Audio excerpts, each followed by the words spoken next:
And we should go around and start off with introductions. My name is Delorny Namoran. I'm the committee chair of Policy and Legislation. Whitney, I guess. My name is Whitney Williams. I'm a board member for CB1.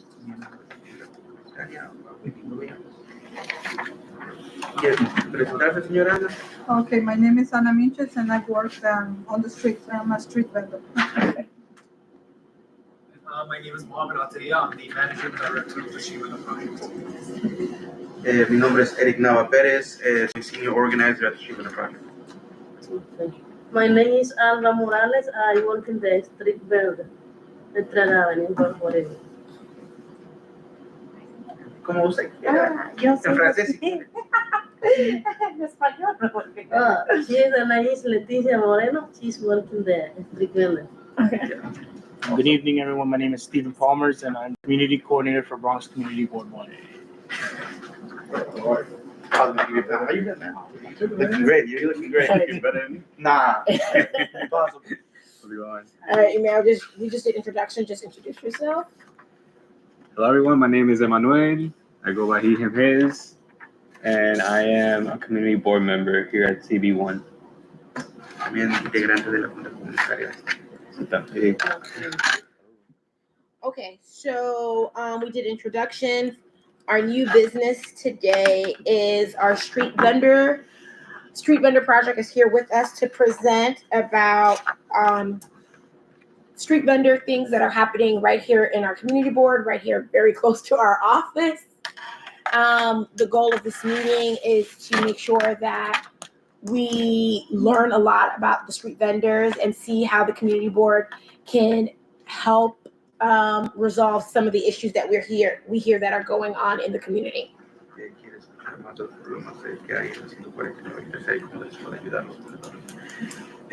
So without further ado, thank you, Delaney and Community Board 1 for having us and inviting us to talk about street vending.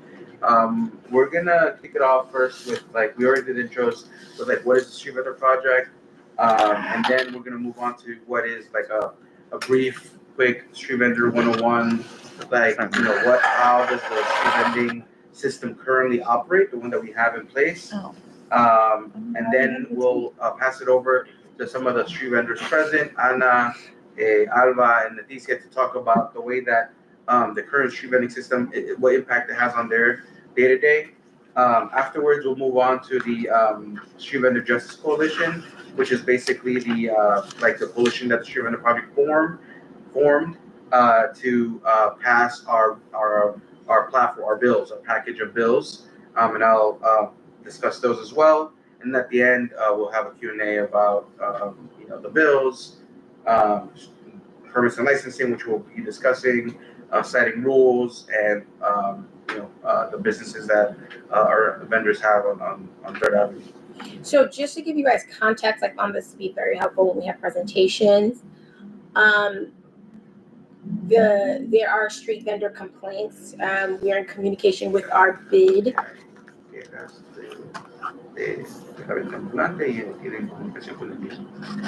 And some of the biggest complaints are also from sanitation about boxes.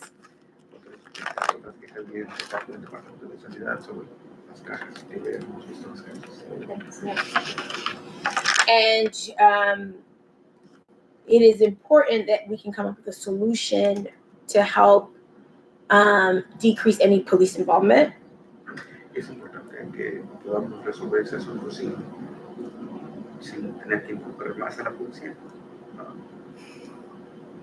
And because that is what most people are, sanitations and the bid, I feel like are relying on to solve the problems.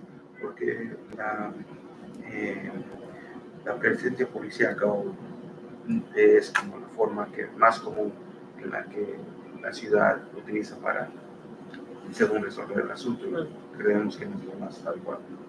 And even our residents complain about how crowded the sidewalks can be.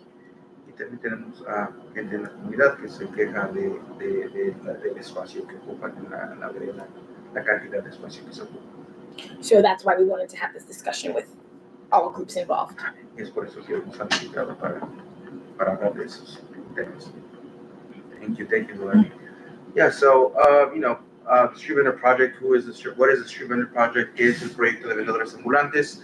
It was formed in 2001, 2001, se formó en 2001, to organize workers, self-employed people and small businesses, para organizar a trabajadores, a gente autoempleada y a pequeños negocios, ¿no? Quienes trabajan, who work in the streets of New York City, and the sidewalks, quienes trabajan en las calles y las veredas de Nueva York.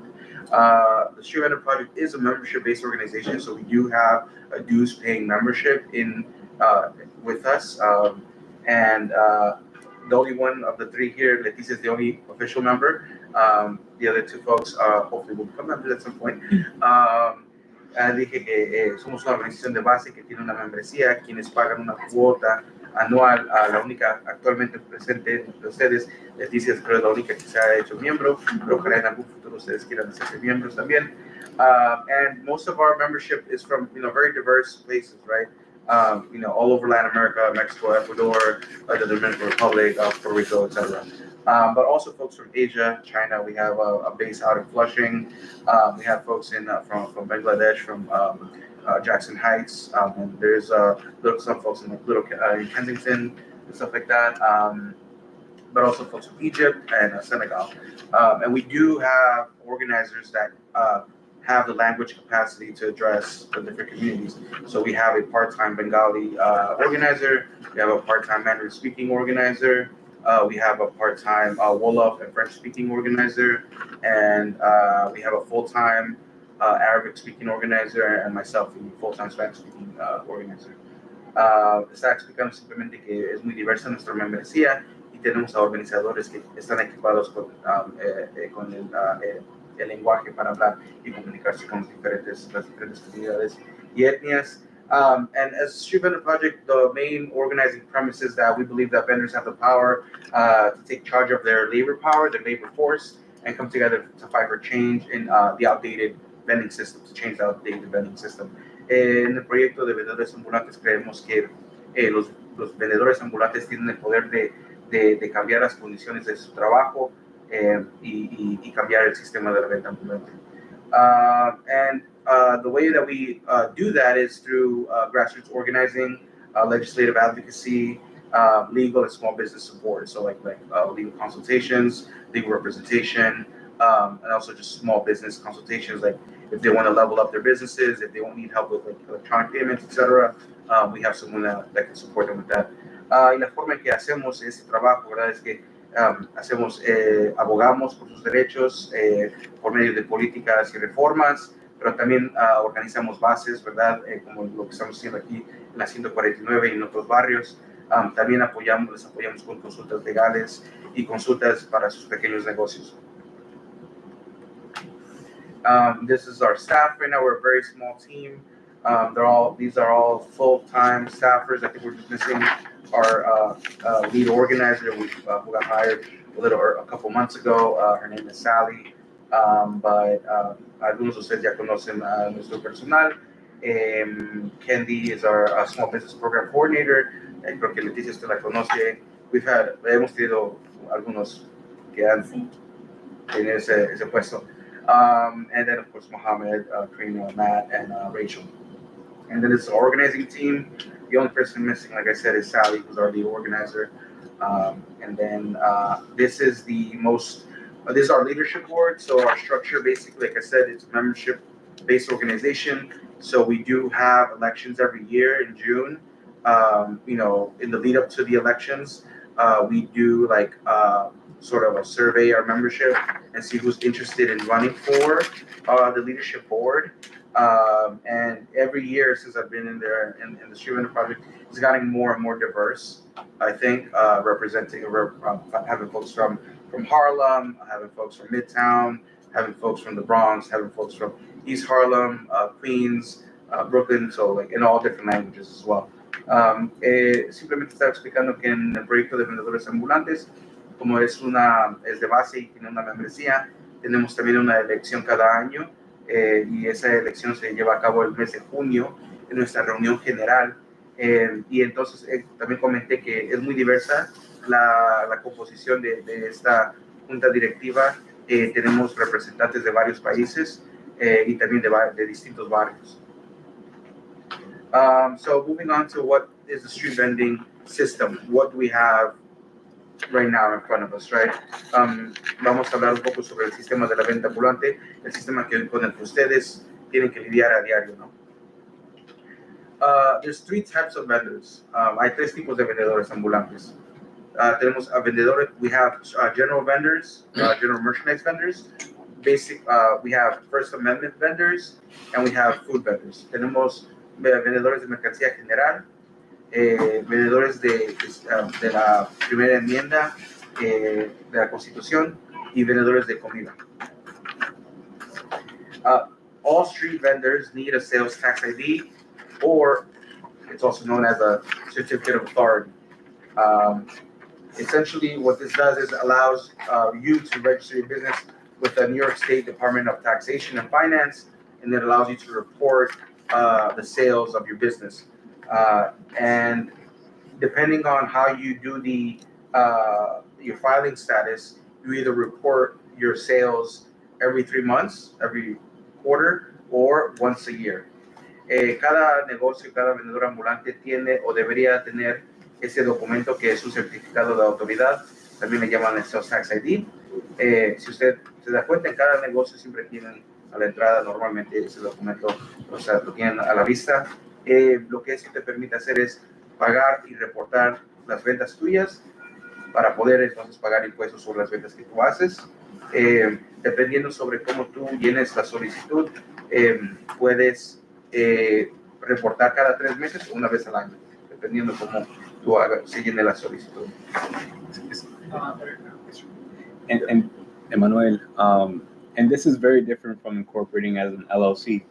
Eso es muy diferente a incorporándose a una LLC, entidad LLC. You can do the LLC, se puede hacer la LLC. A lot of folks, the simpler one is the sole proprietor. So like either way, and then I think both of them you can do write-ups. Es cierto, lo que dice Manuel es distinto, no es lo mismo, pero puedes incorporarte como una LLC o lo puedes hacer utilizando tu propio tu propio nombre. Y si tienes un número de seguridad social, puedes usar eso. También puedes utilizar el número ITIN. You can also use the ITIN number. So I guess in this country, it's easier to become a business than it is to be known as a human being. Citizen. Essentially. That's what I was going to ask you. So you can get tax ID, ITIN, all these stuff without any documentation. Correct. Yeah. The one caveat is that there is a backlog. So it's at least 6 to 8 weeks usually to get the ITIN. If you know, yeah. Me preguntó la señora que si es posible obtener el número ITIN sin tener un estatus legal. Y dije, correcto. La única cosa es que uno demora como entre 6 a 8 semanas para conseguir el ITIN. Hay como un retraso en la función burocrática. Primero me mandaron, duré un año, porque me mandaron mis papeles todos. Primero me mandaron el tax ID, después otro, no te lo dan luego. Sí, es un proceso. Entonces, Sí. un año duré. And so she was just explaining, the teacher was saying that it took a while to just get up to snuff with all of the documentation, because it's a slow process. And yeah. So that means that street vendors are not necessarily impacted by the CTA, the Corporate Transparency Act. I'm not sure. Well, I can share some thoughts here. I think that applies to LLCs and corps, like anyone who would run their business as a corporation or separate entity. Within our membership, vast majority of folks run the business as sole proprietors. So basically, they use their own personal information in terms of their names, address, social security number, or ITIN number. So I'm not sure if that's going to apply because basically the business is themselves, the names. I think the most important takeaway from this is that it demystifies the idea that street vendors don't pay taxes. Sí, creo que lo más importante de destacar aquí es de que esta mentira, digamos, que los vendedores ambulantes no pagan impuestos. Es la mayoría, La- no importa más. Sí, exacto. Yo sí pago. Sí. En la tercera avenida la mayoría. So, going to describe general vendors. Basically, general vendors are anybody that sells non-food items, like nothing that. So it's jewelry, clothing, home goods, toys, masks. During the pandemic, masks was a big. Like a lot of vendors became vendors to selling PPE during the pandemic. And you get this license if you have the opportunity to get it from the Department of Consumer and Worker Protection. It used to be DCA, the Department of Consumer Affairs. Now it's DCWP. And to do that, you need the New York State tax ID, which is the sales tax ID. You need a proof of address and just an identity to be able to get the license. However, there are only 853 licenses in circulation in all of the city of New York. 853. This doesn't include the ones for vets. Vets is a separate category, but they don't take away from the 853. Estaba explicando que aquí son los requisitos. El Departamento de Protección al Consumidor y al Trabajador es donde uno puede conseguir la licencia si es que estuviera disponible. Actualmente no está disponible para vender mercancía general, pero solamente hay 853 licencias en circulación en toda la ciudad de Nueva York. Eso no incluye las licencias para los veteranos. Y por último, la lista de espera está cerrada. The wait list is closed, so you can't even get on it. It's been closed since 2016. There's about 10,000 people on the Can you wait list. imagine the 854th Wow, wow, person to show up for you? Here's my question. Let me rush through. Yeah, go get it. Q&A, Take notes, Q&A. otherwise we're gonna, yeah. So First Amendment. First Amendment vendors are protected by the Constitution, like free speech. They can sell religious items. They can sell all kind of textbooks, like if you're a fellow commie out in the streets and you want to sell your newspaper, you can do that. But yeah, also you do need to have a certificate of authority to do that. You still need to report your sales to the state of New York. And you still need to follow the citing rules and regulations. So, like, you don't need a license to sell these items. You still need to report taxes, and you still need to follow all the rules Okay. that have to do with, like, where you set up, when you set up, stuff like that. And there's been some interesting cases that we can talk about more, like what is considered art. Like, if it's something, like, the rule of thumb is, like, if you can wear it, it's not art. Oh. Kind of like, that's sort of like the way I try to explain it. Because a lot of vendors do make knitted clothing and stuff like that.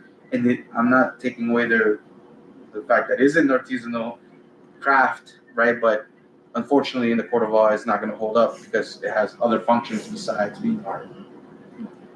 Think more like sculptures, think more like the Asian artists that do the drawing. It doesn't really have any of the functions as being art. Disculpen. Esos vendedores ambulantes son protegidos por la primera enmienda. Ellos pueden vender todo tipo de arte, pero todavía necesitan reportar sus ventas, pagar sus impuestos y tienen que seguir las reglas y las normas de la calle. El tamaño de su puesto, la colocación de su puesto, el horario, etcétera, etcétera. Pero podemos hablar más sobre qué se considera y cómo se define el arte. Eso es. Eric, I just want to offer something. Would you like me to do the English and you do the interpretation? No, that's okay. Sure. Food It's a lot for one person to do. Yeah. Food vendors. Yeah. So basically, anything that's a food. This includes beverages. So, and the other thing is that the mobile vending unit, it goes through a state inspection. Has to go to has to go through an inspection. And normally, what we're used to seeing are like push carts, halal carts that you don't step inside. You're on the outside, and they need two things. Unlike the general merch vendors, they only need licenses. These guys, food vendors, need a license and a permit, both things. Right now, the only thing that's available to street vendors are the licenses, not the permits. Vendedores de comida, la mayoría de ustedes venden algún tipo de comida, menos usted, señora. Pero lo importante de tomar en cuenta es que se tiene que hacer una inspección de sus carros si es que logra uno conseguir el permiso, etcétera. Y que necesitan dos cosas, el permiso y la licencia. Los de mercancía general solamente necesitan la licencia. Actualmente solamente está disponible la licencia, no los permisos. How to obtain a license. Essentially, you have to go to the Department of Consumer and Worker Protection. You need two things before you can submit the application. You need the sales tax ID, and you need to take the food protection course with the DOHMH. Those two things you need to do before you send or submit a full application. These are the fees. The application is $50. The seasonal license, which is from April to October, end of October, is $10, and then the course is $53. Pretty affordable stuff. And yeah, the main gist of this is so that you can legally work in a cart. We do have food vendors that have the license to avoid getting the ticket, which is about $1,000 for not having the license. Yeah. Entonces, necesitan dos cosas para poder obtener la licencia o solicitar la licencia. Necesitan el certificado de autoridad, que ya habíamos explicado anteriormente, y el curso que tienen que tomar con el Departamento de Salud. Y esas son las cuotas la cuota que tienen que pagar. Es $10 por temporada, $50 por la de 2 años, y el curso cuesta $53. La ubicación ustedes la conocen muy bien, son nuestros vecinos en el 42 Broadway. Y sí. Yeah. ¿Qué más? Permits. There is no cap on the licenses. Anybody can get a license. You can get a license. I think our lawyer has the mobile food vendor license. Anybody can walk in, take the course, get it. But there is a cap on permits. Permits is the big issue right now. And this cap goes back to either 79 or 83. One of the two. 83? Yeah, the cap on the general merchandise is from 79. My understanding is essentially whoever was at the time, the mayor, Koch, yeah. He just said, whatever's out there is out there now, no more. Boom. And it was just simple as that, yeah, so. How many how many permits is that? So there are almost 6,000. It's like 5,000 and something. Yeah, I can go over them quickly. So there are different categories of permits. The main permit that most food vendors want to use is called the citywide permit that allows them to sell any kind of food all across the 5 boroughs. And the cap is set to only 3,000. So that's the main type, right? That was placed back in 1983. However, in the decades to follow, the city created different categories of permits. The most common one is the seasonal permit that is operating only for 7 months every year. It starts in April to the end of October. You see them a lot on the Mr. Softy ice cream trucks, right? The smoothie carts. These are the permits. There are 1,000 of those permits. 1,000, yes. So you have 3,000 citywide, 1,000 of the temporary or seasonal permits. You also have 1,000 permits under the Green Card program. This is a very specific program that was created in 2008 under the Bloomberg administration to basically offer vendors an opportunity to sell fresh produce in underserved neighborhoods. So it's a very tailored permit. You cannot use it to sell anything you want. You have only to sell fresh produce, uncut fruit, uncut vegetables, and you can only sell them in very designated locations. So it's not even anywhere you want. The map is very specific, and the health department will give you that map where you can use that permit. So it's a very specific program.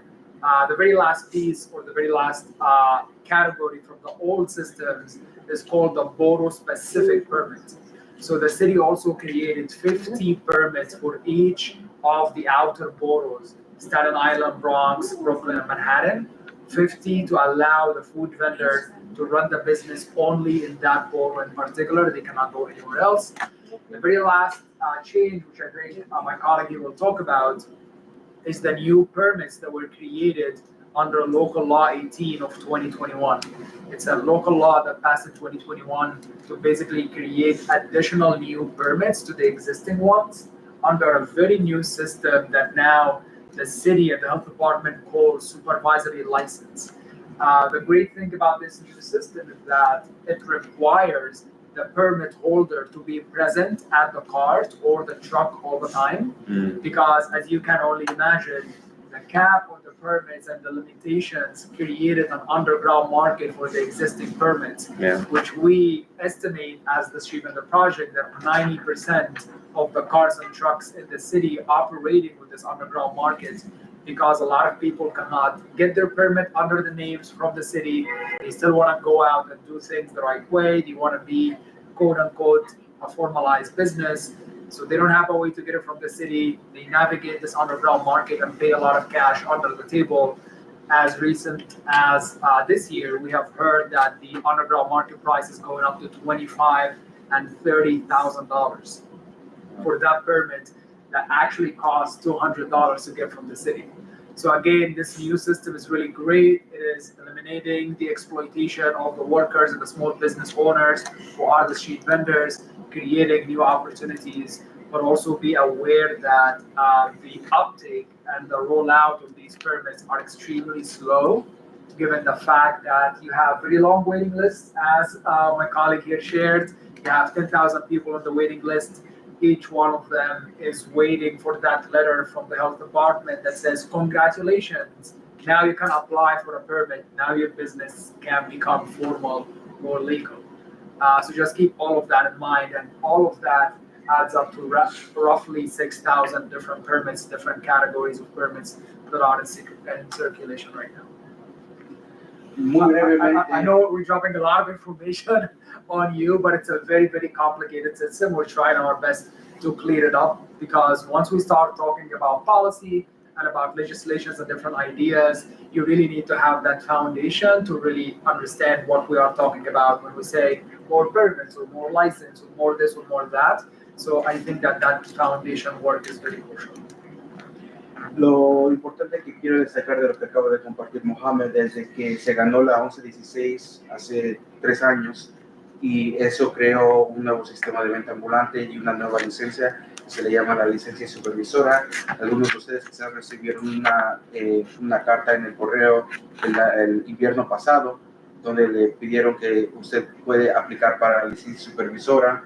Le dieron creo una fecha límite, y esa licencia supervisora le da la diferencia a la licencia o el permiso anterior, es que uno tiene que estar presente en su puesto de trabajo, no puede estar rentando su permiso y su licencia para alguien más. Entonces, y eso es muy importante, porque pues mucha gente está siendo explotada en el mercado informal de los permisos, ¿verdad? Rentando el permiso entre $15 hasta $30,000 por cada 2 años. Yeah, this is just briefly los green cards, los carros verdes. These are based around the precinct. The map is about precincts, and basically that's how the areas that are highlighted are areas that are considered food deserts. And so they use, I don't know why they thought the precincts are a great idea to like map it out, but that's what they should have used the community board maps. I don't know. The community should have been in charge of the green cards, but yeah, all those numbers you see there, those are from the precinct numbers. Police precinct. Police precincts. Yeah. And this was under Bloomberg of all people. And it's I think we might have to update this a little bit. Mohammed, correct me if I'm wrong. Wait, frozen as well as because it's not permitted. I think that it is permitted now. It is now permitted, But you gotta. It's very tricky now. So basically, it used to be only for whole fruit, but now they allow sliced cut fruit and dried fruit, like nuts and all these other things. The caveat is that you need to have a potable water system. Like you have to have a water system in your cart, which most of the green carts don't have right now. Yeah. They're just like a metal table. Son los carritos verdes. Los números que ustedes ven ahí son números de los precintos, precinto 40, 25, etc.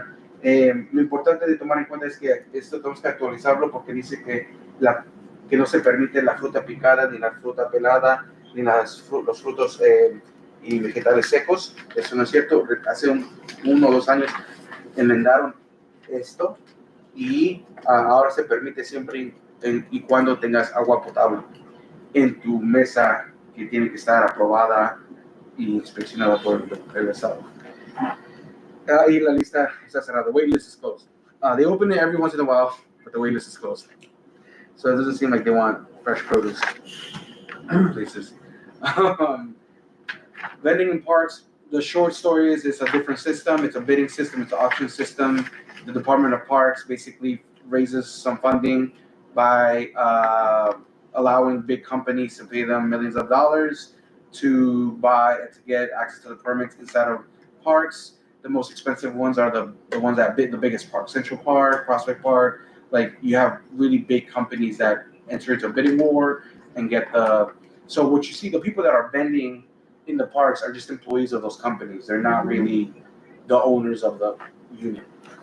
Yeah, and that's why they charge an arm and a leg for a bar of whatever that you want to buy from them. O sea, explicando simplemente que el departamento la venta de ambulante en los parques es distinto, es separado de las calles.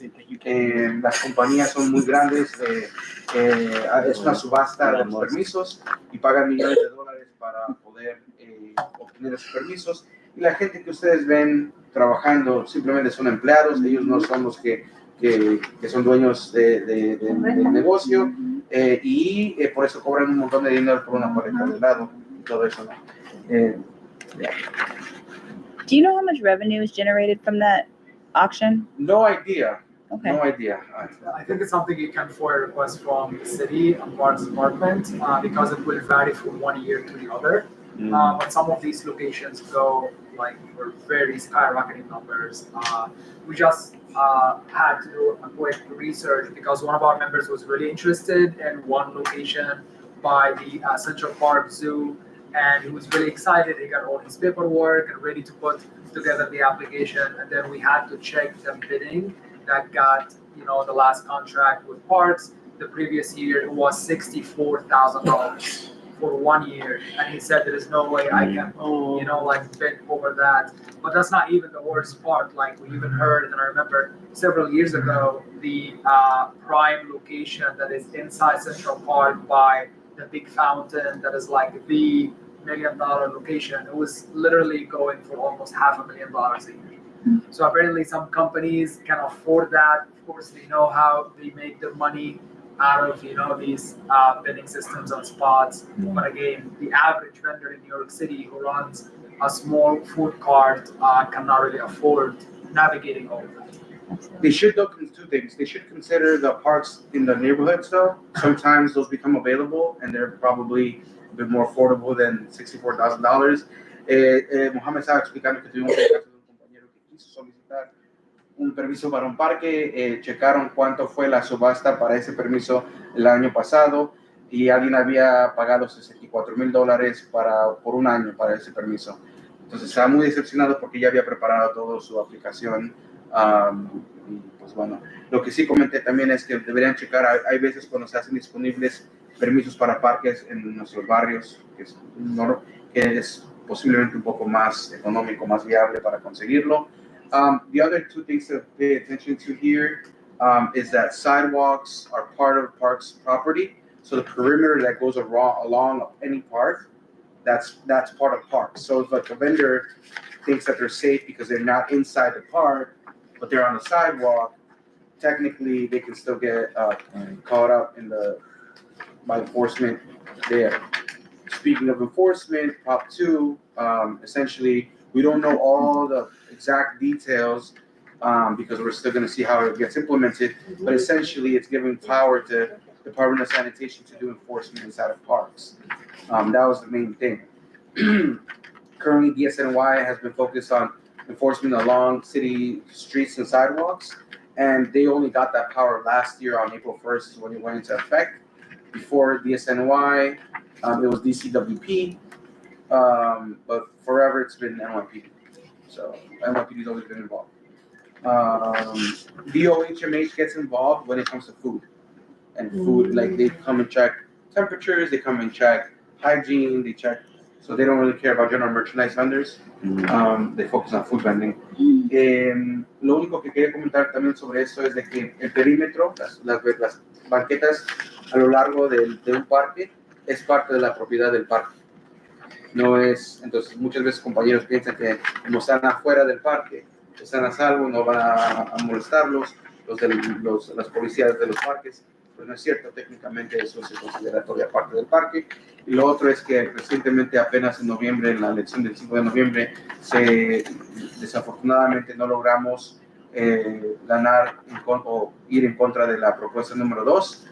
Propuesta número 2 está supuesta a darle autoridad o permiso al poder para que el Departamento de Sanidad también pueda aplicar la ley dentro de los parques, cosa que no tenía ese poder anteriormente. Okay, now we're going to talk about citing rules. Citing rules has to do with like the time, place, and manner in which a shoe vendor operates their business on a sidewalk, specifically. And all shoe vendors have to follow this. First Amendment, food, general merchandise. First of all, there are restricted streets all throughout different parts of the city. Most of them are located in Manhattan. As you can see, that Midtown area is like is all red, basically. And it gets tricky where there's some like where you get those forks around Broadway and stuff like that. And some of the vendors have become very astute and know some of the rules better than the cops, and they'll challenge the cops, and then the cop doesn't like it, and so they'll just give them a ticket anyway. But then hopefully they'll be in touch with us and we can go and step in court. But and also the restriction varies. So it's like, again, time, manner, and place. It could be based on the hours. It could be based on the product that you're selling, and it could be based on like the exact like locate like the street that you're on. And yeah, there's a couple websites you can look to see if the street you want to vend on is restricted. And there's two different ones for general merch and for food vending. Eso está hablando sobre las calles restricted. Oh, and there are restricted streets in the outer boroughs. We just have that picture. Oh, we have streets too. Yeah, we have restricted streets in Bronx, Queens. How do you make your street restricted?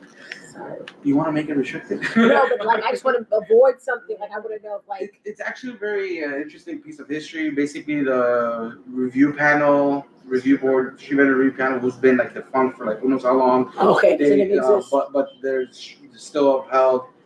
Got together and they, a lot of commercial corridors essentially are restricted streets, but not all of them. You just gotta double check. So, for example, we work with vendors in Queens, and Junction Boulevard is a restricted street, for example. Fordham Road, I think, is a restricted street. What? Yeah. For vending. Yeah. Wow. Usually the bids do their bidding, they do their. That's what I was asking. Our bid could ask too. Our street is connected. Yeah. Yeah. You see what I mean? Oh, o sea, calles restringidas, hay calles restringidas en otra. Depende sobre el producto que vendes, el horario que estás trabajando y la ubicación exacta en que estás operando el negocio. Pero podemos hablar más de eso. No sé si el área de acá sea calle restringida o no. But these are some of the more, I want to go back to this key word about like strict citing rules, because it's all manner of like things that you might not think about usually. So like basically, it comes down to the width of the sidewalk. So if like the width of the sidewalk is not at least 12 feet, you can get a ticket for vending on a sidewalk that measures 10, 11 feet wide, right? If you are within 10 feet of the crosswalk, you can get a ticket for that.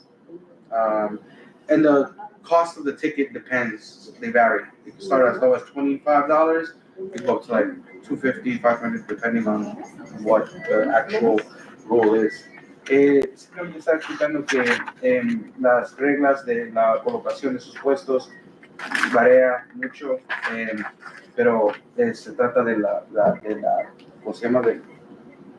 El grueso. El ancho de la banqueta tiene que medir mínimo 12 pies de ancho.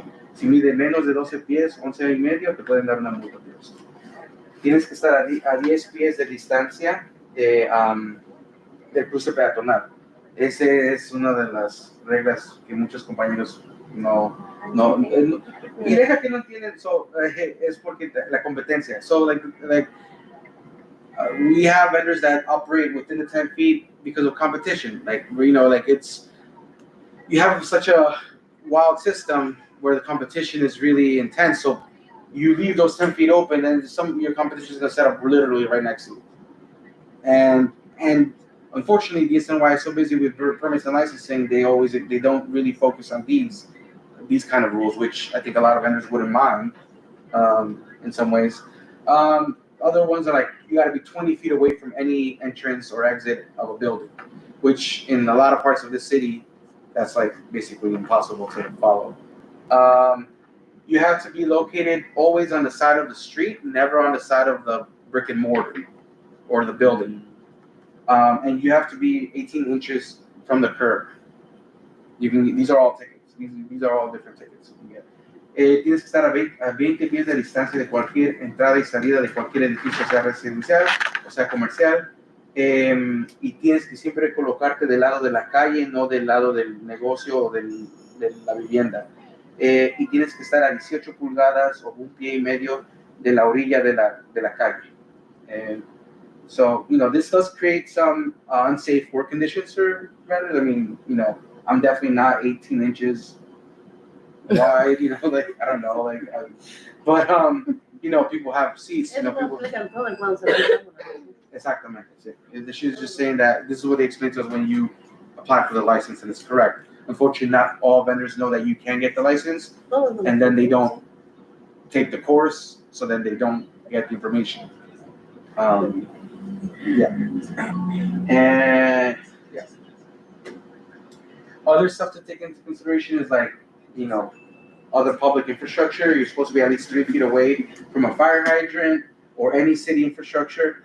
Also, and it can't be touching. The bus stops, you're not allowed to set up on a bus stop. It gets tricky how to one of the issues we've been having is how to define where the bus stop starts and where it ends. So these are the kind of things that, with the crosswalks, building entrances, stuff like that. This is a really important one, I think, for you guys here on 3rd Avenue because there's several bus stops, and so we can talk about that.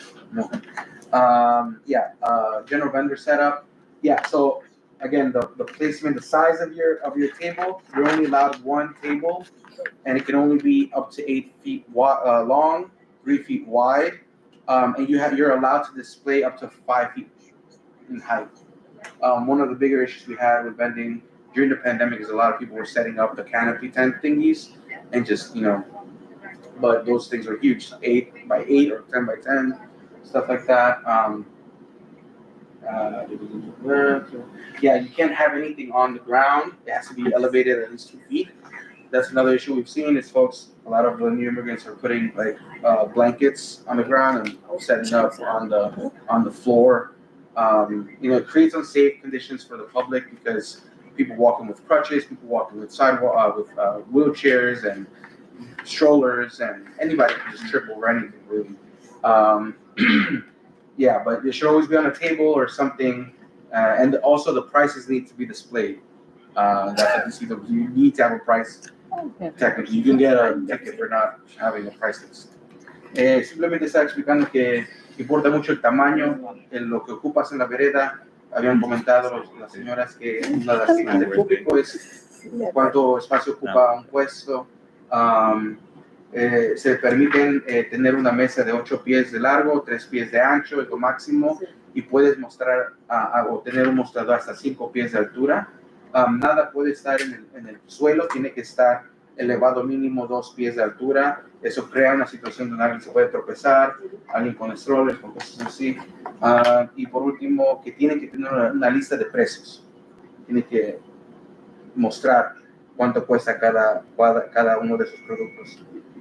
This is one of our images that we use, the flyers that we hand out when we do compliance information with vendors. Again, 5 feet, 8 feet, 3 feet, and we also have it in the metric system because most of Yeah. The world. immigrants Everybody else. know the metric system, not the imperialist whatever system we have.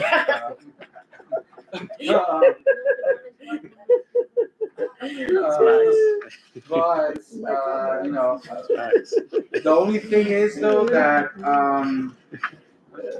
the only thing I will comment about this is that this is for general merchandise vending. Eso es para la venta de general. Food vendors are allowed to use up to 5 feet wide, 5 pies de ancho, and 10 feet long, 10 pies de largo. Pero recuerde que, remember that it has to go through inspection. Your unit has to be inspected and abide by, compliant with the state. So, you know, just a heads up about that. And also you have to have your license, if you're a general merchandise vendor, somewhere on your person, right? Anywhere on your head, I don't know. It has to be visible. It has to be worn and visible. Yeah, and if you're a food vendor, the same thing. We've had a couple of cases of folks that, you know, don't have, that they have the license, it's in their pocket, and they'll still get a ticket because it's not visible to the public. Jesus Christ. Está explicando que la licencia es, tiene que estar visible a todo momento si es que la tienes. Hemos visto casos muy recientes donde, porque hay bastante aplicación de ley, que tú puedes tenerla en tu bolsillo, pero te dan la multa porque no está visible. No está visible. En tu persona, en tu gorra, en tu brazo, donde sea. So, we're going to be going into the Street Vendor Reform Platform. Vamos a empezar a hablar un poco de la política de la venta ambulante, pero antes de eso, before that, I wanted to give an opportunity to vendors talk a little bit about, you know, how the current system affects them and their daily lives. Si es que alguien quiera, no, si no quieren, no pasa nada, pero si alguien quiere compartir un poco de lo que ha estado ocurriendo aquí en la 149, sean multas o no sé, lo que ustedes hayan observado, adelante, compañeras. En español, ¿verdad? Como ve, como quieran. Yo puedo traducir, exacto. Sí, bueno, para nosotros es un método de vida, es una forma de poder llevar un alimento, poder llevar o poder cubrir necesidades básicas, ¿verdad? Pagar renta, comprar comida y poder tener un trabajo digno para poder sobrevivir en este país. Entonces nos vemos afectados pues porque tratamos de hacer, según nosotros, de la mejor manera las cosas, pero de la forma en que lo estamos haciendo, pues en algunos casos no está bien, porque no contamos muchas veces con las licencias o con los permisos, que son los que son requeridos para poder hacer mucho mejor las cosas de lo que nosotros pensamos que lo estamos haciendo. Pero no tenemos esa viabilidad, o sea, no podemos acceder a esos medios para poder hacer las cosas correctamente. Por eso es que nos vemos afectados cuando viene sanidad o cuando viene la policía y no podemos responder de la misma forma o podemos defendernos con un documento o con un medio de trabajo, como en este caso un green card o una licencia o un permiso, porque no están accesibles ahora mismo para que nosotros podamos trabajar de una manera ordenada y de una manera legal, se puede decir, ¿verdad? Aunque muchos tenemos la licencia, no tenemos los permisos porque no podemos acceder a eso. Voy a traducirle, Ana. Voy a intentar traducir lo que acabo de decir. So she's just explaining that, you know, most of us are just trying to make ends meet for our families, provide for our families, but unfortunately the way that the system is set up now, as you saw, we don't have access to permits, and we know most of us do want to follow the rules. We try to follow the rules to the best of our abilities. We know most of us do have licenses, but because we don't have access to the permits, we can't do things better than what we can do them now, right? So it's something that we would like to. We would like to have a legitimate business on the streets, but we can't because of the current situation. Yo también opino lo mismo con la señora. Yo cuento con una licencia, pero no tengo el permiso. Lamentablemente yo vendo flores en la Tercera Avenida. Hasta el momento Sanidad me ha dejado, me ha dicho que estoy ocupando un espacio conforme a la ley, que no estoy violando la ley, estoy trabajando bien, pero también vendo agua y soda. Reporto mis tax cada 3 meses, pero no es suficiente. Si Sanidad me encuentra con el termo, me puede poner una licencia de $1,000. Una multa. Una multa. Deja traducir. So she says that she agrees with a lot of what her comrade was saying about, wanting to make ends meet, wanting to formalize a business, but she also mentioned that she has her license, she doesn't have the permit. She mostly sells flowers, but she also sells beverages. And she says that because she doesn't have the permit, she's like, mostly DSNY leaves her alone because it doesn't take up too much space and she doesn't set up in a place that she shouldn't be. However, they could technically give her a ticket for $1,000 for not having a permit since she sells beverages. Y es la única forma que yo puedo sustentar a mi familia. Tengo 3 operaciones, tengo una de la vesícula y tengo de 2 hernias, donde eso no me permite trabajar en un restaurante o en otro tipo de trabajo, aunque yo quisiera. Es la única forma que tengo para sustentar a mi familia. Like, I'm just supporting my family. I had a couple of medical conditions and operations with my 2 hernias, and vesícula. How do you say that? No sé cómo decir vesícula, pero estoy intentando. And because of these medical conditions, like, it makes it very difficult to work in other places, in restaurants or something like that. And so this is one of the few ways that I can try to make a living. Gallbladder. Huh? Gallbladder. There you go. Yeah. I was like, I don't know what they're doing. It's a word.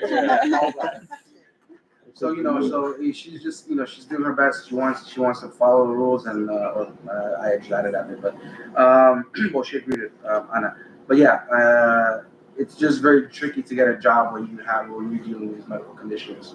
Yeah, that's just usually that's. A mí, pues, también, sí, yo tengo la licencia de 2007, pero no dan como por ejemplo, tenemos la licencia, pero no rifan los stickers. Sí, yo, en marzo Sanidad me dio de $1,000. Una multa de $1,000, pues yo digo, tengo que trabajar por mis hijos, porque yo soy madre soltera, tengo que mantenerlos. Yo digo, ¿de dónde los voy a mantener? Tengo que trabajar. También estoy mal de las rodillas, ahí vamos. Pero tengo que sacar adelante a mis hijos. Aquí en el vecindario. Sí. Nosotros somos de la Tercera Avenida. Me dieron de $1,000 y vine aquí. No, dice que tienes que pagar al contado $1,000. ¿De dónde lo vas a sacar? Es mucho. Y yo pienso que hay mucha injusticia. Pagamos justo por pecadores, porque en el área de nosotros, se metieron unas ecuatorianas que abarcan todos los petones, enfrente de donde hay parada del bus. Aquí la compañera lo sabe. Es injusto que nosotros paguemos por ellas. Dejan su basura. La sanidad y la policía tienen que actuar, pero contra esas personas que abarcan demasiado espacio. So Leticia was explaining how, I have bad knees. I have to make a living for my kids. I'm a single mom, and I just got a ticket for $1,000 in March, and they want de contado. They want us to pay in full, not a payment plan. And it's like, dice, pagamos por pecadores.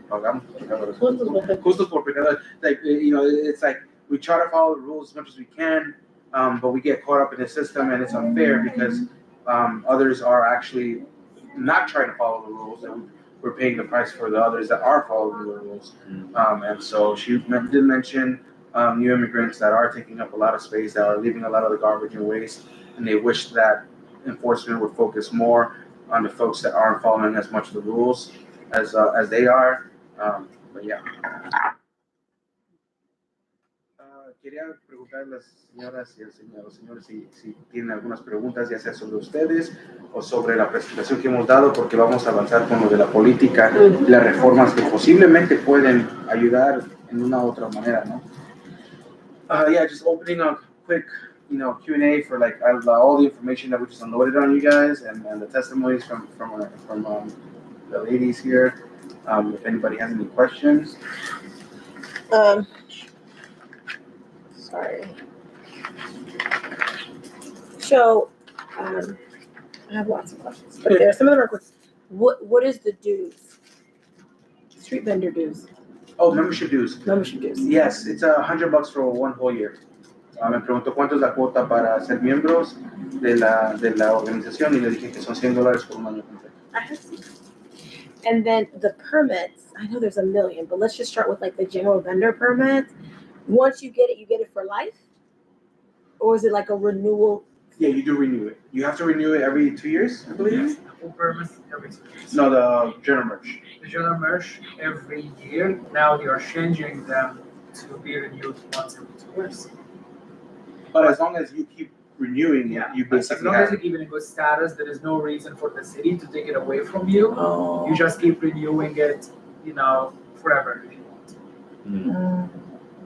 That's what makes it so that the wait list goes so slowly. Because no one lets it Because go. nobody's gonna let it go. There's only 853. Yeah, and maybe another note here, which is really interesting and could be like really irritating to hear. A lot of folks actually hold on the license without even using it, just because they know that it's very valuable. Because they know that others cannot get it. It's not like a driver license. If you let it go, you can obtain it any time you want it. So we have learned that a lot of folks actually keep the license in their pockets and they keep renewing the license every year, knowing that it's really valuable. And at one point, they might need it. They might need to work as merchandise vendors, and they just want to have that ready. Which again goes back to why the caps exist to start with. If your vendor license has your name and you, God fortunately, go yonder, right? Can your family member take it? Is it like sort of like, rent stabilized apartments, sort of like, Succession. Voice transfer. Yeah. Succession plan. That's a great question. So there are systems in place for transferring that license or permit to the, family members, especially folks in your household. It gives a lot of freedom, basically, and discretion to the agencies to decide whether to transfer that permit. Succession rights. There was a bill back in 2018 sponsored by Council Member Shin to actually make that like a legal process that the agencies have to follow. However, that bill did not move forward, but it's basically at the discretion of the agency. Mainly, we see that a lot in the health department, right? The health department just, has the right to say, okay, if that person is disabled, cannot work anymore, or they passed away, and their spouse is actually the person who's now providing for the family, they have the right to transfer the permit to them. But in some cases, they would say no for whatever reason, and you cannot really sue them or you cannot pressure them because there is no legal obligation that they have to do that. Eric, are you gonna translate? Not this time, but I can ask come back. It's transferring. This is about transferring. Yeah. Yeah. We actually had a recent case. Somebody, like one of the kids of this lady that just passed away Yes. on Park Avenue. But I think you had to prove that you are dependent on that income, and the lady was not. She had a whole professional career, and so they couldn't just get it. Okay.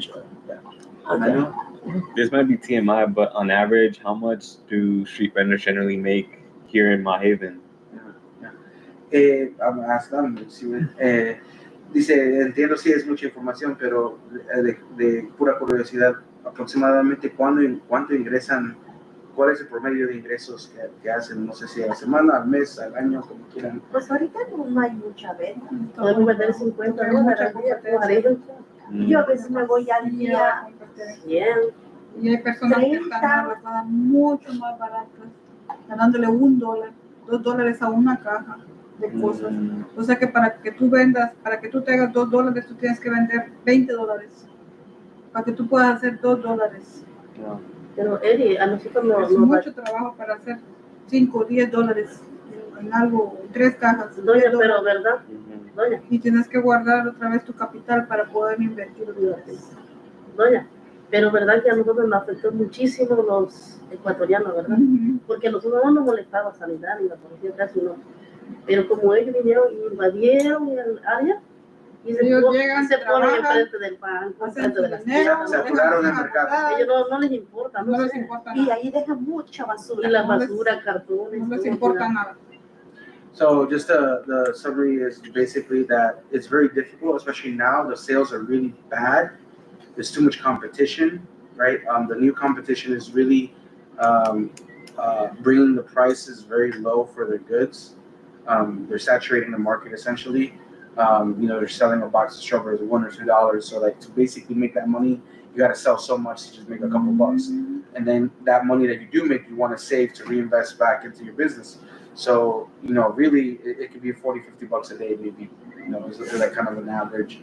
And if I may add something here, just to keep that in mind when you look at the economics of street vending and how it works, you can only imagine that a vendor would have to work so many days and maybe so many weeks to just save a few dollars to pay the rent, to take care of their expenses, put food on the table and whatnot. But then they face one inspection by any enforcement agency, call it sanitation, NYPD, health department. One fine of $1,000 can wipe out their entire income for the whole month. And we have seen some cases where it gets to be really extreme. In Fordham Road earlier this year, we've seen a case where one inspection by the sanitation department actually resulted 4 tickets that cost the vendor $4,000.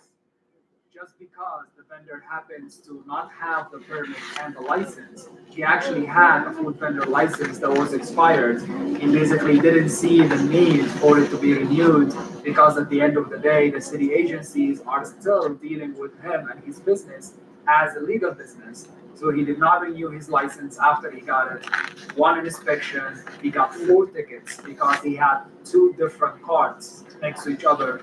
Although you would think that this is one business, it should be one fine alone. Sanitation didn't show him any mercy. They gave him 4 tickets for $4,000. And he literally said, I need to work for 6 months and save every penny I'm making to just pay off those fines and be able to retrieve my cards again and go back to business. So again, just looking at the economics when our members here are talking about the little money they bring in every day, just think about the fines and the impact of the community. You're basically extracting wealth out of these communities and trapping them in that cycle of debt and poverty, which is really sad. And it all goes back to how the system is set up against them. The system is not allowing them to be formalized businesses. And like to your point, then you can't renew your license if you don't pay the fines. So like if you did have the license, then you can't renew it until you pay off the money. And at the end of the day, even if you don't renew your license, that's still on your record. You owe the city X dollars. The city can actually take you to collections. You won't have the means to pay it. Anything you own. If I get a ticket for the permit in March, can I get one in April? You virtually can get one every day. And we have seen cases where sanitation would target one neighborhood 3 times, 4 times in 1 week, and they will target the same vendors and slap them with that $1,000 ticket. Because it's a compliance thing, right? Because it's compliance, right? Exactly, it is compliance. So compliance is there's no limit. It's like if a new day is basically you're not in compliance yet. Sanitation, yes. Yeah. And, I was a vendor myself before I worked with SVD, and I spent 10 years of my life working as a vendor. And I remember at some point I was getting heavily inspected, especially in Manhattan and Midtown and Uptown and the Upper East Side. And the inspectors would say, we can do inspections every hour. There is no way for you to stop us. And it was really sad and disappointing that even the city is not allowing the vendors to be in compliance, especially when it gets to the lack of license and permits.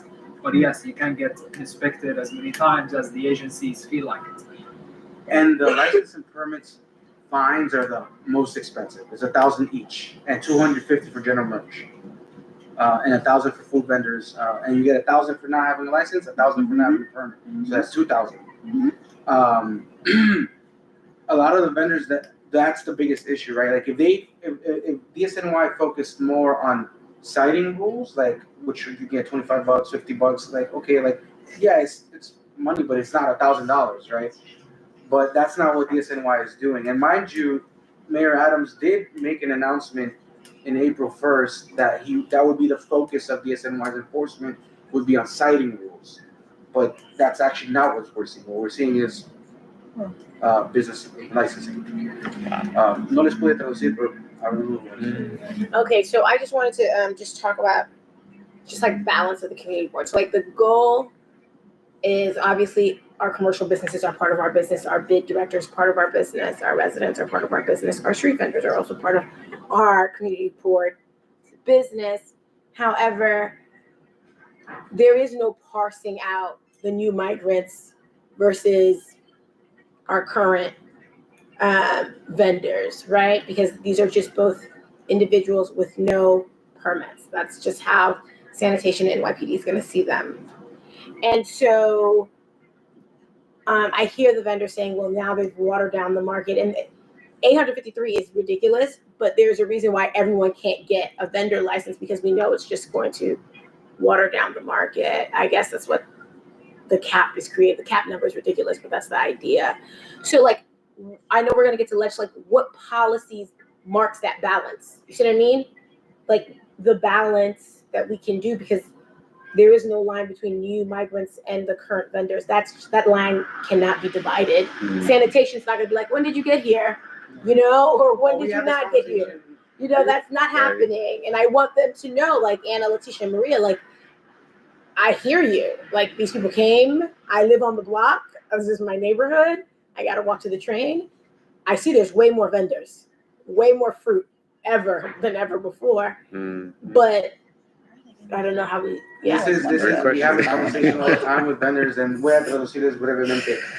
La señora Learning está explicando que, o sea, la Junta Comunitaria tiene que representar los intereses de todos los miembros de la comunidad, sean o no sean nuevos inmigrantes, sean o no sean vendedores ambulantes, sean o no sean negocios y locales, etcétera, etcétera, ¿no? Entonces, ¿qué tipo de política o reforma puede que ayudarles a los vendedores? Y vamos a hablar de eso en un momento, ¿verdad? Pero es importante, ¿no? O sea, sostener esta idea de que el Departamento de Sanidad no hace una distinción entre los nuevos inmigrantes y los vendedores de mucho tiempo. O sea, para ellos todos son vendedores sin permisos de licencias, ¿verdad? O sea, entonces, ¿cómo podemos realmente avanzar un objetivo que pueda como incorporar o beneficiar a todos de una u otra forma? O sea, no sé, eso es como que no necesitamos responder ahorita, creo yo. I don't know if we need to respond. We can maybe pensarlo un poco más, porque yo share a couple of thoughts here, I think would be helpful. Yeah, just like initial thoughts, again, not to take any sides of anyone. I think as an organization, we treat street vendors all equally. It doesn't matter if you started today or you started 100 years ago, it's all the same. But what is really important to acknowledge here is that a lot of folks, especially with the new migrants, they don't have the best vending practices because nobody ever told them, right? And we're talking about the very basics. Everything that Eric just shared with us now, having a table, that's a very basic thing. A lot of folks don't even know that, right? That's why you see the tarp or the blanket on, the sidewalk and the little merchandise. A lot of folks don't know that they need to not block the crosswalk or the subway entrance. Why that? Again, no one ever reached out to them and told them that. So again, a lot of the education needs to happen, because at the end of the day, if you're a new migrant who just got here last week or you've been here for 10 years, you want to survive, you want to make a living, you don't want to be a burden on the city, you don't want to be public assistance your whole life. A lot of people want to make a living, but sadly the system that exists is not allowing them to do that in a lawful way. And we're going to get into the reform package right now that we believe is the answer. Because everyone is talking about answers, like, right? How are we going to answer the street vending question? How are we going to address this dilemma? We believe that the reform will be really the answer. But going back to the market and how the market will play out when, say, if you have, 10,000 licenses and 10,000 permits, are you imagining 1,000 vendors to be in that one block? Of course, no, because going back to the citing rules that Eric covered, they make the legal vending location super limited. It is really, really small number of spots across the city that is considered legal vending locations, and that's because how the city sidewalks are set up. Eric mentioned briefly that the minimum of the width of the sidewalk you need to set up your business on it has to be 12 feet wide. And then you can do a quick search on city data and you will learn that less than 20% of our public sidewalks here in the city are 12 feet wide or wider. And that makes 80% of our public sidewalks off limits to start with, right? Now you have that 20% or less left. Now you have to apply all the rules that Eric just mentioned. You want to make sure that the block is not restricted. So that's going to eliminate a lot of the 20%, right? You want to make sure that your block is not a bus stop, it's not a taxi stand, it's not a no standing zone adjacent to a hospital. That's going to eliminate more and more. By the time you figure out that legal spot that is really viable, you will feel like you won the lottery, right? It's a very difficult system. So again, the citing rules are being put in place to limit the vending locations, to ensure public safety, to ensure that folks can actually access the sidewalk. Because again, even as an organization who advocate for vendors, we don't believe that vendors should take the entire sidewalk, right? There are businesses, there are pedestrians, there are folks who also want to utilize the public space, and the vendors also should be a part of that, but it's not either or. I have a question. You might have already mentioned this, but if you have a license, could you in theory have two tables? Or it's just one table, one It's license? one table, one business per license. So if I have a merchandise license, I am bound by these limitations that Eric mentioned, which is one table, 8 feet long, 3 feet wide, 5 feet high. I cannot have any bigger footprint than that. Okay. No, because I think about there's a business in Midtown. I think it's Halal Guys, Uh-huh. and they have like multiple carts, and So they take up a lot of space. that's a great question. So each cart will actually have a permit on it. Okay, And gotcha. These are not one permit. These are different permits. And the permits, by the way, are attached to a person, like a real person. It's not attached to a corporation. So, for example, the Halal Guys as a company do not own all these permits. They would actually rent it from somebody else who's probably driving a yellow cab or Uber or like working in a restaurant even and don't use the permit anymore, but they would take advantage or rent that permit out. Gotcha. But it's one permit per cart, one license per table. And which is- Lo que sí les quiero traducir muy brevemente, porque creo que es una pregunta que sale muchos. Si les dan permisos y licencias a todos, ¿acaso no eso va a saturar todas nuestras calles? Pero la realidad es que si tomamos en cuenta las reglas que se tratan de la colocación de sus puestos en las banquetas, y tiene que uno que seguir, que la medida tiene que ser 12 pies de ancho, todo eso, y uno ya hemos investigado y solamente el 20% de todas las banquetas de la ciudad de Nueva York califican o miden mínimo 12 pies o más. 20% de todas las calles, ¿no? Encima de eso tienes que tomar en cuenta que si es una parada de autobús o de taxis o es una entrada de emergencia a un hospital, eso cada una de estas otras reglas va limitando y reduce el 20%, no sé a cuánto, un 15, 10, no sé cuánto sea el porcentaje, y las entradas a todos los negocios, ¿no? O sea, entonces realmente cuando uno dice, si queremos ver licencia y permiso para todos, tomando en cuenta que ya hay unas reglas que le van a limitar dónde te puedes colocar. No es necesariamente de que queremos que todas las calles tengan vendedores ambulantes, sino que queremos que todos los vendedores ambulantes tengan acceso a tener el permiso de la licencia, ya que busquen dónde se pueden colocar. Esa es otra historia distinta. Y esta conversación me gustaría tenerla más después porque es un tema que sale bastante con los compañeros de sus vecinos. Pero bueno, yeah. So I guess we can move on because I know that I don't want to take up all our. We can be here all night, but so yes. So just really quickly, the Street Vendor Justice Coalition, we formed it in 2021. I believe in that year we were, going after the state bills. So our bills basically were at the state level. Long story short, home rule, took it up to the city. But it was a learning experience. And these are some of our steering committee members: NYIC, Writers Alliance, USB NYC, Open Plans, JFREG, Care New York, the Arab American Association of New York, Transportation Alternatives, CARE, Community Service Society, and fast forward to now, we launched the city level campaign in 2023, December 2023. So our bills, we'll get to that in a sec. This is our platform. This is one of our, I don't know why that's so pixelated, well, it doesn't matter. But, this is one of our signs. We have 4 bills that have been introduced into city council. We're asking for access to business licensing. That's the main one. Repeal criminal liability. Basically, we don't want vendors to be criminalized for vending their products. We want it to be a civil matter, not a criminal matter. We want services. We want SBS to provide services and resources for street vendors, not just for all the other small businesses that operate in New York. And we want more legal vending locations. This goes to the earlier point about the sidewalks and oftentimes what we see is developers, they will put obstruct sidewalks. They'll put ballards. They'll put tree pits. They'll put big flower pots to displace vendors from their vending location, even though they were probably feeding construction workers that built the building in the high rises. Once that construction is over, they'll put and make it more beautiful.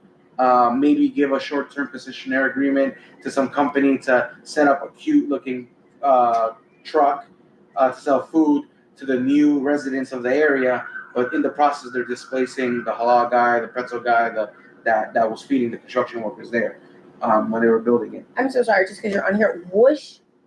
What ends up a criminal liability?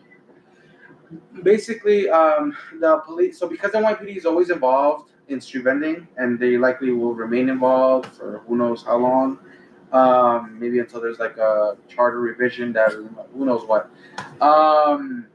But the police can give you a criminal ticket, and it can lead to like a criminal record For not having a license or a permit.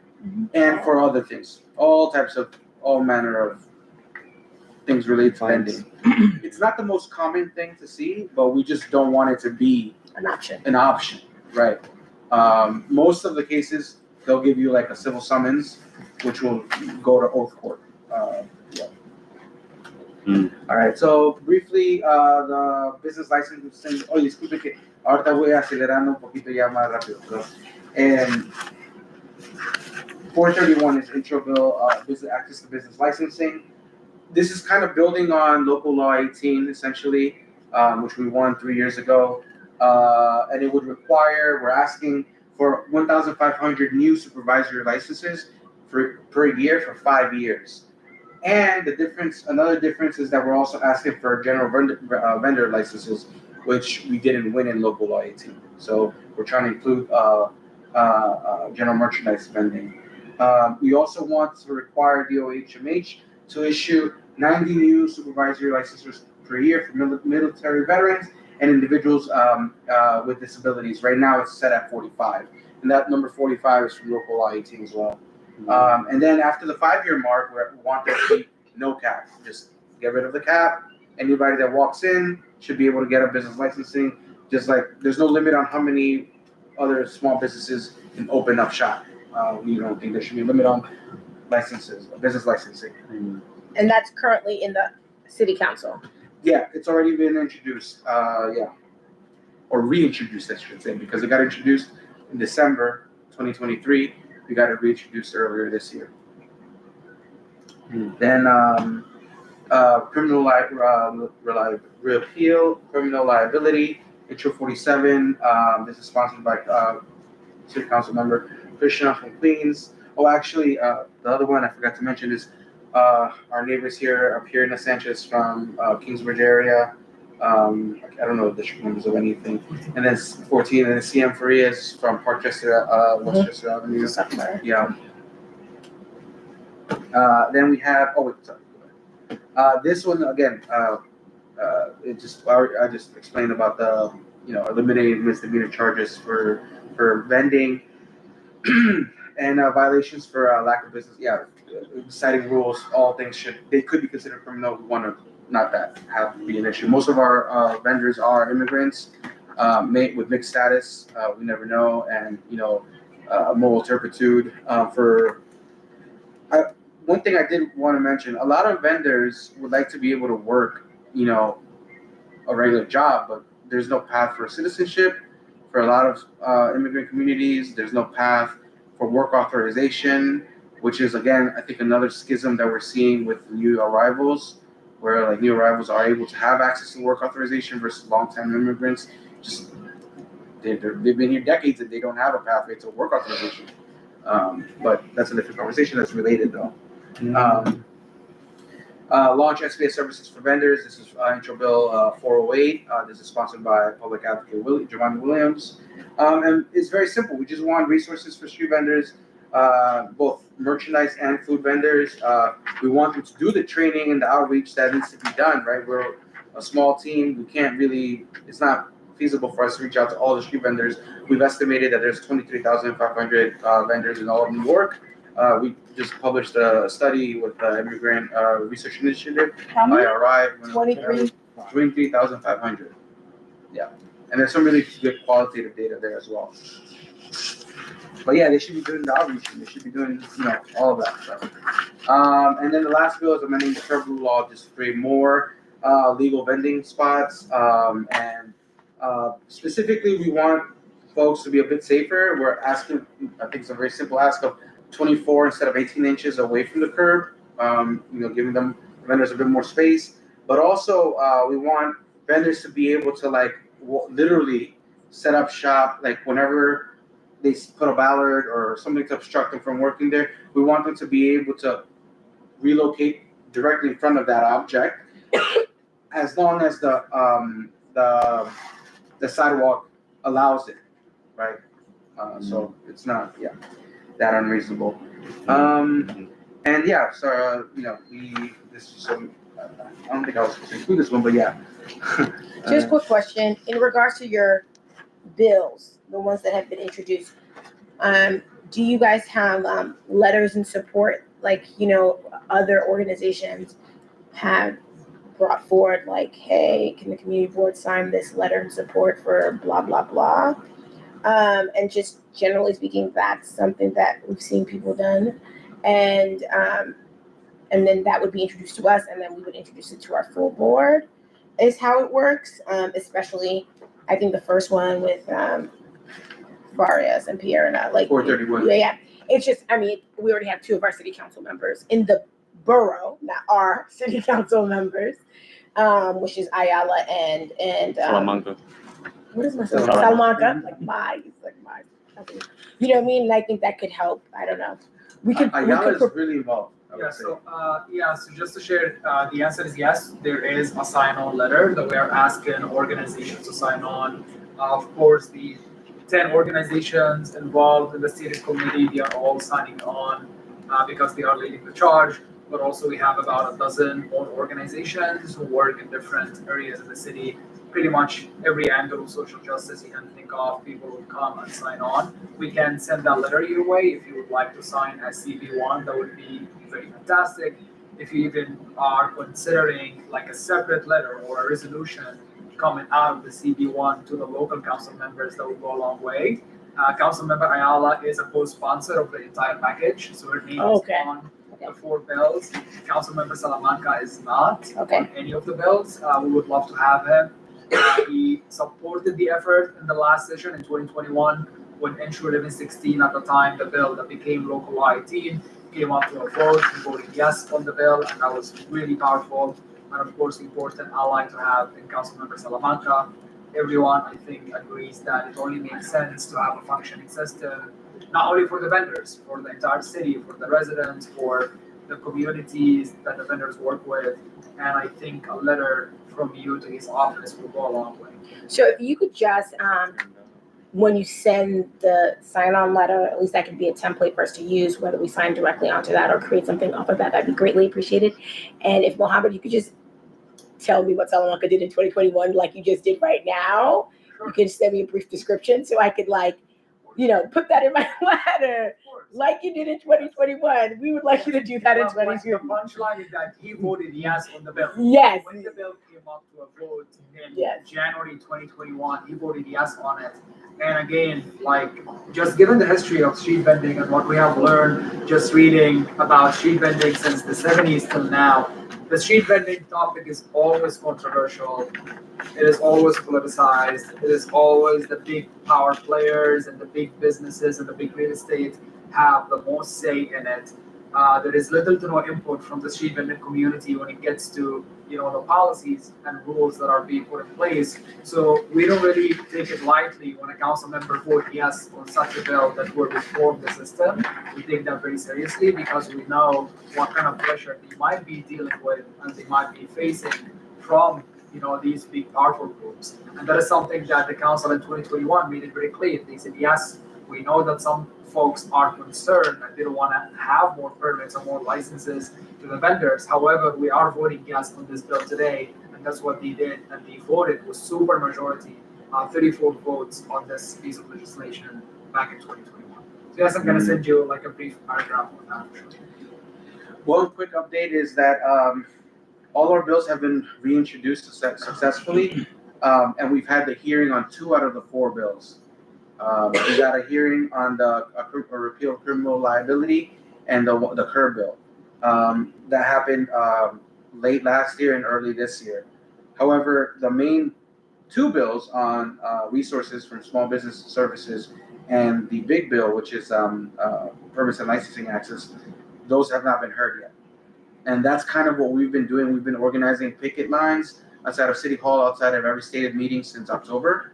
And we're going to continue doing that moving forward throughout November and December. We just had one yesterday. Actually, today is International Street Vendor Day. So just a heads up about that. That's when we met. Historic meeting with CB1, International Street Vendor Day. 2024. But yesterday, there was a stated meeting. We organized a meeting, picket line outside of the stated meeting. So right now that's our main ask is to get those 2 hearings, those 2 bills, because those are our big bills, and we want to move these as a package. We don't want City Council to pull them apart because it's not just that. So what effect is that going to have on the City Council members that are supporting it, right? Is it the end? I think so. Just so you know, this is in your sheets. Earlier this year, the city published the Bronx the new hotspot for street vendor tickets. So different parts, Again, it's based on foot traffic, street vending. So most of the commercial corridors are going to have street vendors, right? The same way that they have brick and mortars. So just that was earlier this year, and then in Queens right now, there's a big crackdown. This is not Queens. Oh yeah, this is Roosevelt Avenue, Queens. Yeah, City Councilmember Moya has been organizing the task force, Roosevelt Avenue Task Force, which I think is being rebranded as Restore Roosevelt, which is an initiative. They're targeting sex workers, and street vendors are getting caught up in the mix as well because they're both operating on the public sidewalks. Now we're at the end. Okay, first of all, this was a marathon. I wish I could offer you water. We're talking a little hot. I do want to just say, as to 431, after 5 years, there'll be no limit on the number of permits that the agency can offer. Do we really think that ass is going to survive this bill? That's a great question. We really went a lot. Like, we had a lot of back and forth internally, but also with stakeholders and folks who are saying, oh, you cannot just have, a free-for-all market or have a limited number of permits and licenses. And we do understand that perspective, but also if we are really taking this conversation and this issue seriously, we should consider some serious solutions. So nothing temporary, nothing that will address the problem for a couple of years and then have that persistent issue. Because I think now, especially after COVID, after the last 2.5, maybe 3 years of constant enforcement by different agencies, moving enforcement around from NYPD to DCWP, and now to sanitation police, then getting the PD involved again in several, precincts and different neighborhoods. Everyone is now coming to the conclusion that enforcement is not going to resolve anything. It's a cat and mouse game. unless you just turn this city into some sort of militia state and have cops at every corner, you will never ever resolve. It's almost Definitely. Absolutely. But here's the thing I'm saying, Mohammed. The only issue is so we were thinking about this. We had a district cabinet meeting, which is when a lot of people meet, NYPD, fire department, sanitation. I know they've done this someplace in Queens where there's a place where all the vendors can Corona Plaza. They could do something like that. Because I think the only problem with no limit is there's only 20% of the sidewalks. Okay. All the distance, there's just not enough space if you gave everybody one, and I understand its utilization because we are not going to change the federal government with work authorization, right? That's not going to go anywhere. So, because the only reason people are complaining is not the food. Maybe something about sanitation we can fix where the boxes go, but it's really the sidewalks. Even in areas that are restricted, the sidewalks are crazy because people are people in the city. And here's my counter to this, right? A lot of folks think that once you have more permits, you're gonna have more vendors everywhere. We actually believe that it's the opposite. Because once you have more permits and more licenses, you are now creating a very good incentive for these individuals to be in compliance with the siting rules. Right now, when you go out, you see a lot of vendors breaking a lot of the siting rules. They block the crosswalk. They are on very narrow sidewalks. Yeah, two tables, right? All of these violations. Why they do that? Because they don't have any skin in the game. They don't have any incentive to be in compliance with the very difficult rules. Now, when you flip that narrative and say, you know what, as a vendor, I'm gonna give you a license. I'm gonna give you a training. And now you are asked to follow all these siting rules. And guess what? If you break the siting rules, we're gonna give you fines. And of course, Mohammed, but if we don't give them space, it's not realistic. Well, the space exists already. There are so many spaces. I know it's very limited, but there are so many spaces that people can actually go to. However, when they are operating in a legal space, they are still facing the same consequences because the enforcement agency go and ask them for the license. So assume now X vendor is operating in a 100% legal location, but they don't have the proper license. What happens to them? They're not really given a break. Most of the time, the sanitation will come at them and say, where is your license? Where is your permit? Oh, you don't have one. Here is a $1,000 ticket.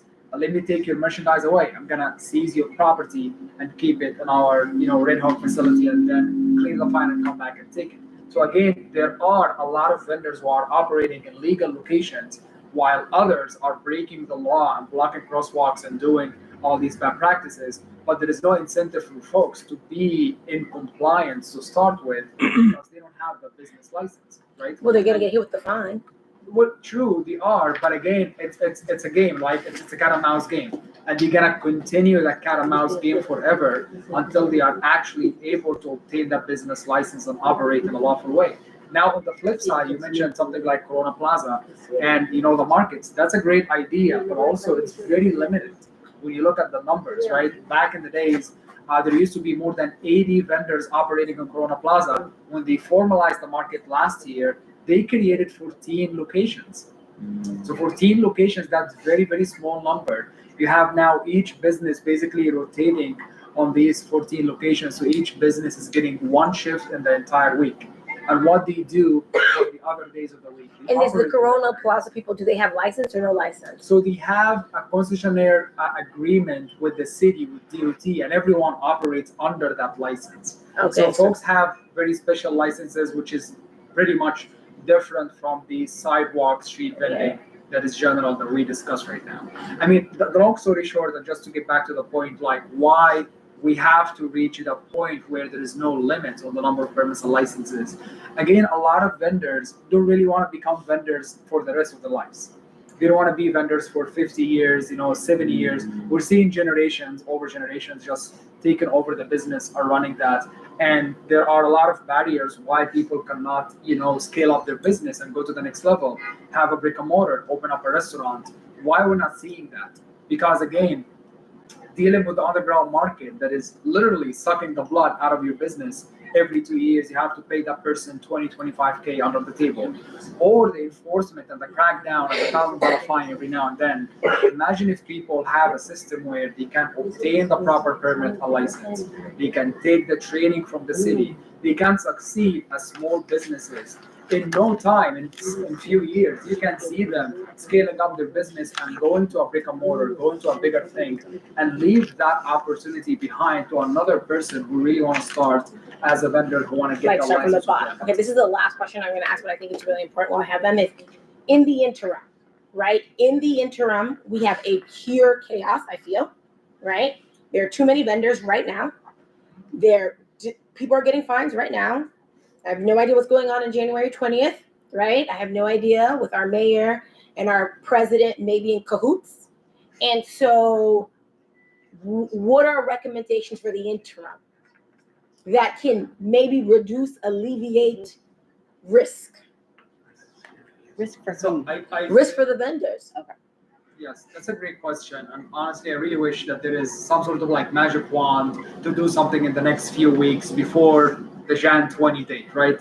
Sadly, there is not. And another thing maybe we haven't touched on enough, but again, the criminal liability is a really key piece for us. Of course. And I'm saying this because now we know how the system works. We know that any individual, once they get arrested, they go to the precinct, they have their fingerprints taken, boom, that's in federal, agencies immediately. They are flagged to ICE immediately, and all the names, the common names like Mohammed, like Maria, all of that would be flagged, and they can check quickly if that person has documentation or not. And we can only imagine what that means for someone who's promising, double down on the mass deportation and all the language that is being out there.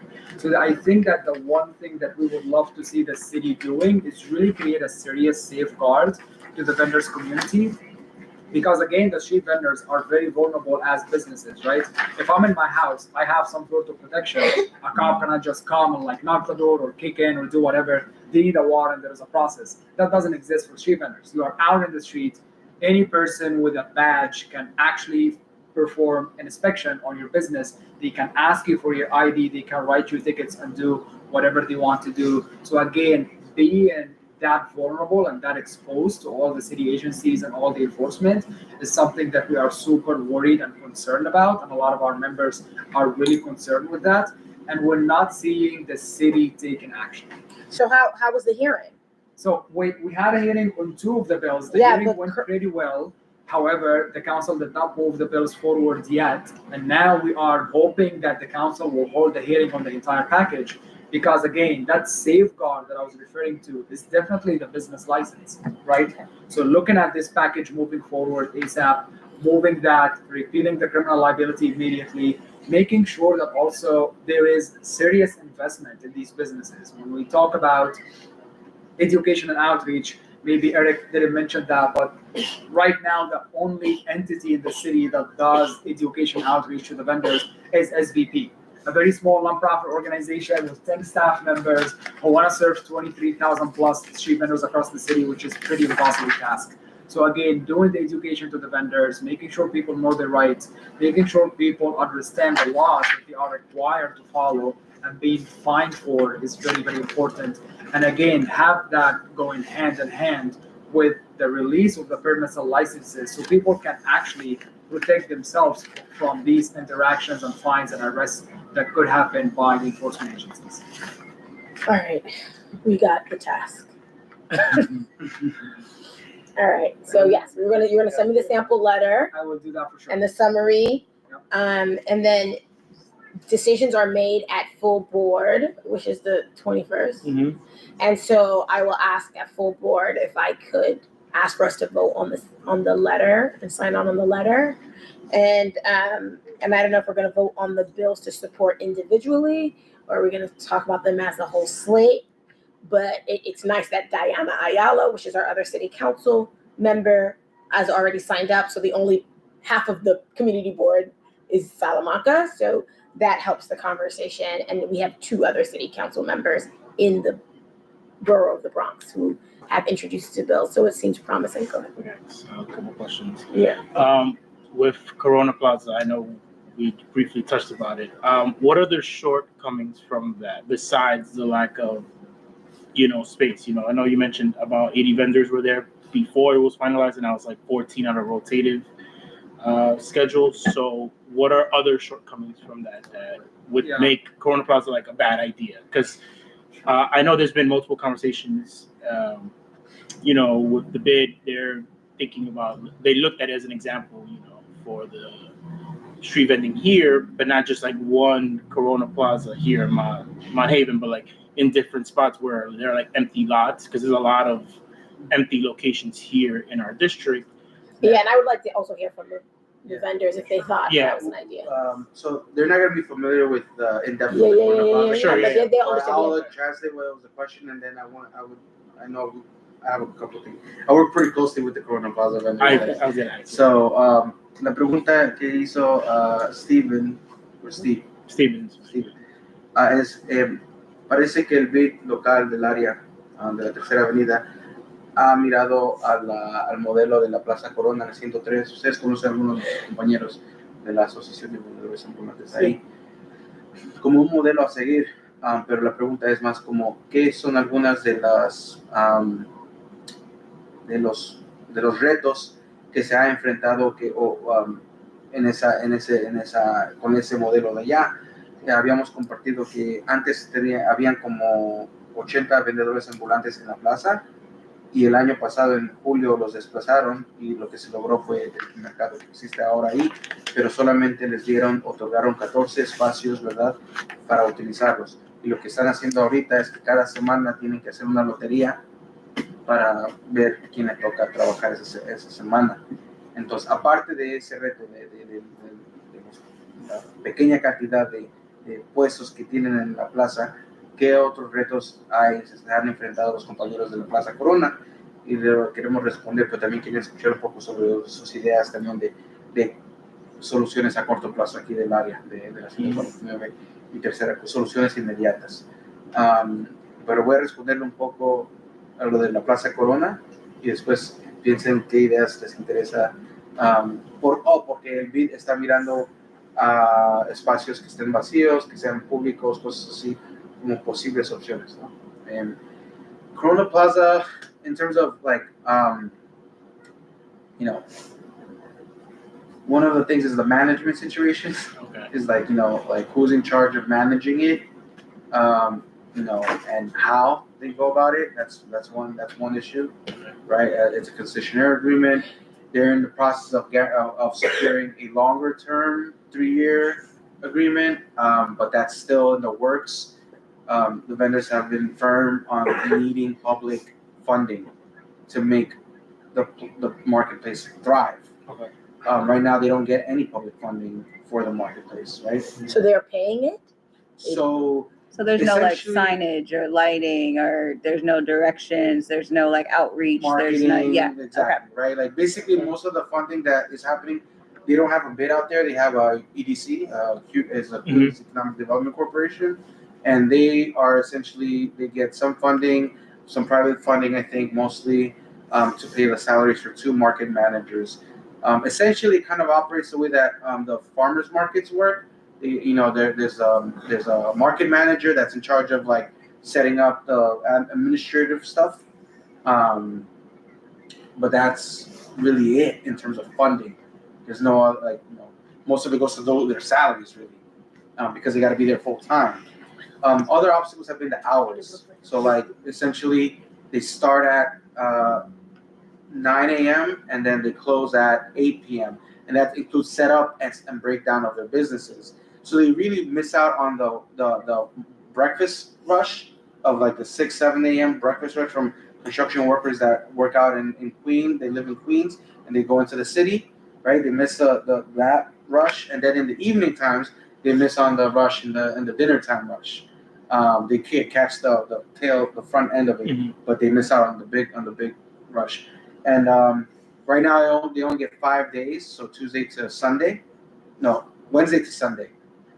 And when the farmers market sets up, because there is a farmer, they only get 4 days, because a farmers market operates on Friday.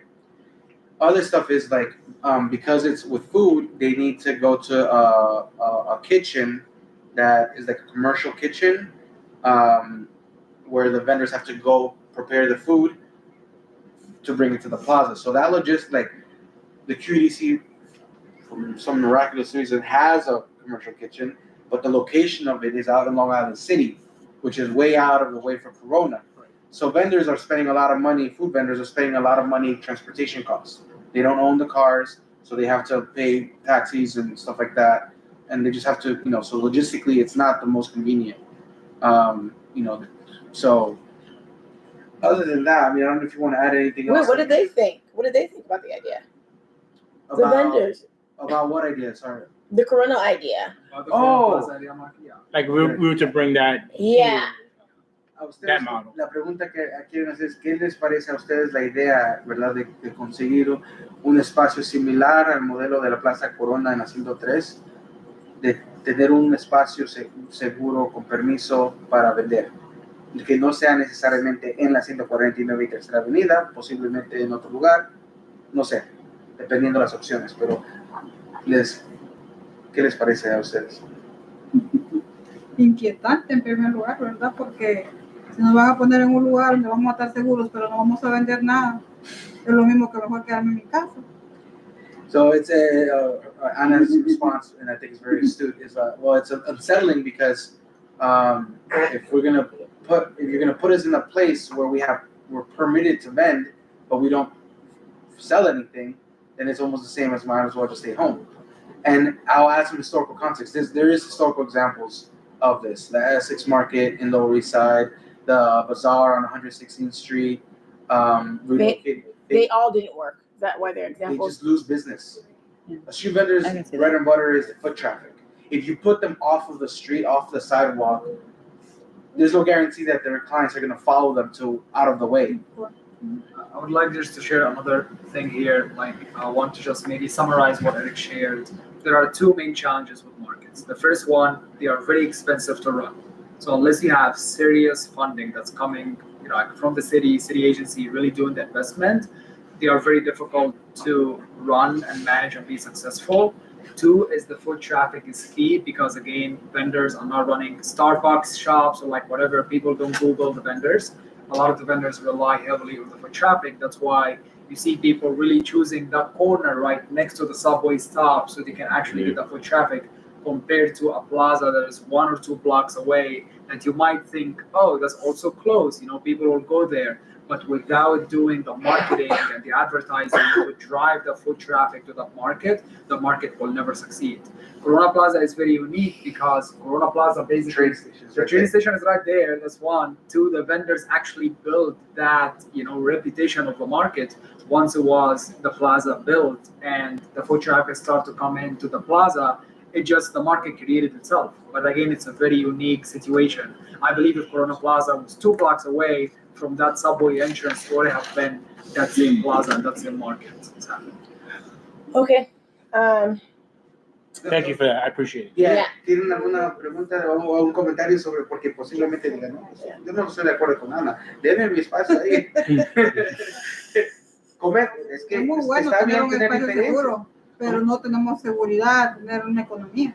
Es muy diferente. It'll be like safe in terms of like, Police enforcement and stuff, but there's no economic stability. Yo me preocupo mucho por mis compañeras porque son de años trabajando, Eric, pero en mi parte de sanidad me ha dicho que no hay ningún problema. Yo no tengo problema con las flores, pero no puedo vender el agua. ¿No puede vender cómo? El agua y la zona. So it's like I worry about a lot about my comrades, like they because they have that with DSNY more. I'm like but personally, fortunately for me, DSNY doesn't complain too much about my location. If anybody wants to buy flowers from her, she sets up right next to the map of 149th and 3rd Avenue. But Porque yo respeto la regla, yo tengo un espacio de 8 por 3. Yeah, my space is about 8 by 3 feet, less than that. These are just ideas that we are grappling with. I mean, I'm going to tell you how I'm really going to end this right now because it's 8:00. But I just feel like because traffic is lucrative, if we let everyone get a vendor license, they're not going to go to the place where there's nobody, even if it's legal. They're all going to want to be I know why you want to be at the hub. I know why you want to be near the 149 train station, the bus. I get it. But like, I don't know what the good answers are. And so I thought Corona could help. I mean, but we'll figure it out together. But for sure, we're going to support decriminalization as a public defender. Get people out of jail. Keep people out of jail. ¿Y a dónde nos colocarían a nosotros si no? She's just curious, like, what spot are you guys thinking of? So people not hate, but like Clemente, what is that thing? Roberto Clemente. Yeah. Roberto Clemente is, we don't have enough traffic there, and they think because there's not enough traffic there, it attracts a certain crowd. So we thought vendors could activate that space. Now, it's not in the middle of nowhere. It's right there. It's not big though.